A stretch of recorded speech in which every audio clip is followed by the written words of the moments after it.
मेरी दोनों बहू का इस घर में स्वागत है। अंदर आ जाओ, तुम दोनों बहुत सुंदर हो, बहुत प्यारी हो। केसरी ऐसा सोचकर अपने मन में सोच रही होती है।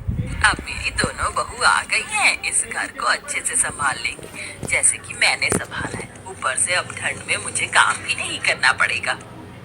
जैसा मैंने सोचा था उससे भी बहुत सुंदर है मेरा ससुराल। अपना ससुराल देखकर तो मुझे इतनी खुशी हो रही है कि बस क्या बताऊं। मेरी तो सारी ठंड भी भाग गई। यहाँ तो किसी चीज की कमी ही नहीं है। सच कहूँ तो बहुत सुंदर लग रहा है ससुराल। पहले तो मैंने बहुत गरीबी देखी है, लेकिन ससुराल में किसी चीज की कमी नहीं होगी क्योंकि सब बढ़िया है। दोनों बहू के चेहरे पर मुस्कान थी।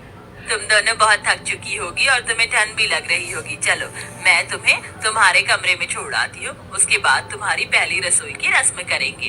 केसरी ऐसा कहकर अपनी दोनों बहू को उनके कमरे में लेकर जाती है, जहाँ दोनों बहू थोड़ी देर आराम करती हैं। कुछ ही देर में केसरी उनके पास आती है और उन्हें पहली रसोई की रस्म के लिए बुलाती है। तुम दोनों ने आराम तो कर ही लिया होगा, चलो पहली रसोई की रस्म भी कर लेते हैं। केसरी ऐसा कहने के बाद दोनों बहू को ठंड में रसोई में छोड़कर बाहर चली जाती है। थोड़ी ही देर में फिर से वो दोबारा आती है। मुझे माफ कर देना, मैं तो तुम्हें सामान निकाल कर देना ही भूल गई, अभी देती हूँ। केसरी रसोई में आकर एक कटोरी लेती है और उसमें 6 चम्मच चीनी डालती है, 2 गिलास दूध निकाल कर रख देती है और साथ में 2 कटोरी चावल निकाल के डोंगे में रख देती है।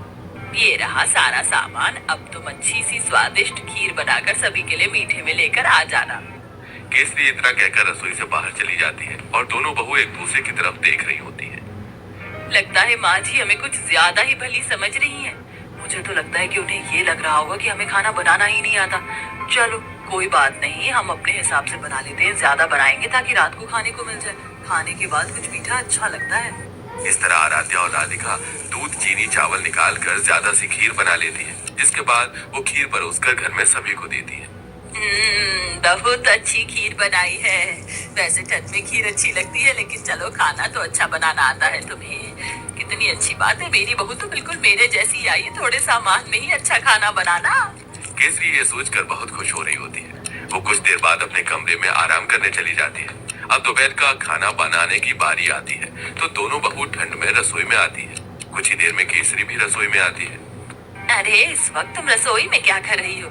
माँ जी, हमने सोचा कि समय पर ही दोपहर का खाना बना देते हैं। अरे दोपहर के खाने की क्या जरूरत है, सीधा शाम को खाना बनाना चाहिए ना। वैसे भी ठंड में इतनी भूख कहाँ लगती है। और इस पतीले में क्या रखा है? केसरी तब पतीले को देखती है तो उसके अंदर खीर होती है। हे भगवान, इतनी सारी खीर! तुम दोनों ने इतनी सारी खीर कैसे बना दी, जबकि मैंने तुम्हें सिर्फ 2 कटोरी चावल दिए थे, 2 गिलास दूध दिया था। अरे माँ जी, हमने ज्यादा इसलिए बना ली थी ताकि हम रात तक आराम से खीर खाते रहें। हे भगवान, तुम्हारा पेट है कि कुआं? आज के बाद ऐसा बिल्कुल नहीं होना चाहिए। जितना मैं सामान दूंगी उतना ही बनेगा। ठंड में इतना खाना कोई नहीं खाता। लेकिन माँ जी, लेकिन वेकिन कुछ नहीं। इस घर को चलाना है या घर की बर्बादी करनी है? आज से ही अपने कान में आटा लगा लो, मेरी ये गलती नहीं होनी चाहिए। राम राम राम, इतनी सारी खीर देखकर कहीं आज मुझे हार्ट अटैक ही ना आ जाए। ऐसा बोलते बोलते केसरी अपने कमरे में चली जाती है और दोनों बहू ठंड में कांपते हुए एक दूसरे को देखती रह जाती है। फिर आती है रात को खाना बनाने की बारी।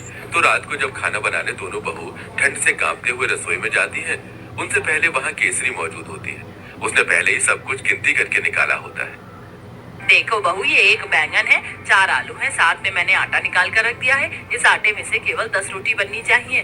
2 मेरी, 4 तुम दोनों की और 4 दोनों मेरे बेटों की। ऐसा कहकर केसरी रसोई में चली जाती है। इस तरह दोनों ही बहू कंजूस सास से बहुत ज्यादा परेशान हो जाती है। रोटी बनाते बनाते आखिरी में 10 रोटी के बाद एक लोई रह जाती है। दोनों बहू वो भी बना देती है। तो इस बात पर भी केसरी उन्हें खूब सारी बातें सुना रही होती है।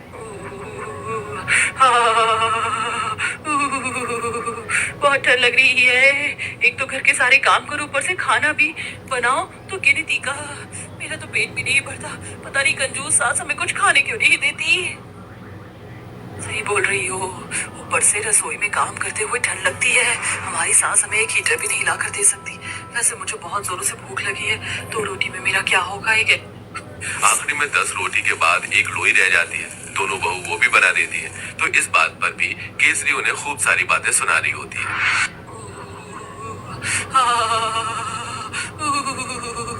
बहुत ठंड लग रही है। एक तो घर के सारे काम करो, ऊपर से खाना भी बनाओ तो गिनती का।